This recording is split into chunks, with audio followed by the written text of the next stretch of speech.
تلنگانہ کے مختلف اضلاع میں پولٹری کے غیر متوقع اموات کے جواب میں AHDD&F ڈپارٹمنٹ کے special chief secretary Sabiya ساچی Ghosh نے ہفتے کو سیکریٹریٹ میں ایک اہم اجلاس کی قیادت کی۔ اس اجلاس میں پولٹری انڈسٹری کے نمائندے، ڈائریکٹر اینیمل ہسبینڈری اور دیگر سینئر افسران نے شرکت کی۔ روزانہ نگرانی اور بائیو سیکورٹی اقدامات حکام کو ہدایت دی گئی ہے کہ کسی بھی ممکنہ بیماری کے پھیلاؤ کو روکنے کے لیے صورتحال کی روزانہ نگرانی کریں۔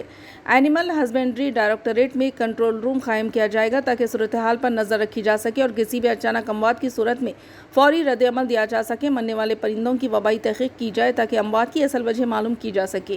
ممکنہ انفیکشن کو روکنے کے لیے سخت بائیو سیکورٹی اقدامات کیے جا رہے ہیں۔ پابندی اور نگرانی میں اضافہ، احتیاطی تدابیر کے طور پر ڈسٹرکٹ کلکٹرز کو نگرانی بڑھانے کی ہدایت دی گئی ہے، جبکہ پولیس ڈپارٹمنٹ کو دیگر ریاستوں سے پولٹری پرندوں کی آمد پر پابندی لگانے کے احکامات دیے گئے ہیں۔ مزید برآں محکمہ جنگلات کو نقل مکانی کرنے والے پرندوں کی نگرانی کا حکم دیا گیا ہے، کیونکہ یہ ممکنہ طور پر بیماریوں کے کیریئر ہو سکتے ہیں۔ کنٹرول کے اقدامات کو مضبوط بنانے کے لیے 24 چیک پوسٹ قائم کی گئی ہیں اور اینیمل ہسبینڈری ڈپارٹمنٹ کے تحت 1300 ریپڈ ریسپانس ٹیمیں تعینات کی گئی ہیں۔ حکام نے یقین دہانی کرائی کہ پولٹری انڈسٹری کی حفاظت اور عوامی صحت کے خطرات کو روکنے کے لیے تمام ضروری اقدامات کیے جا رہے ہیں۔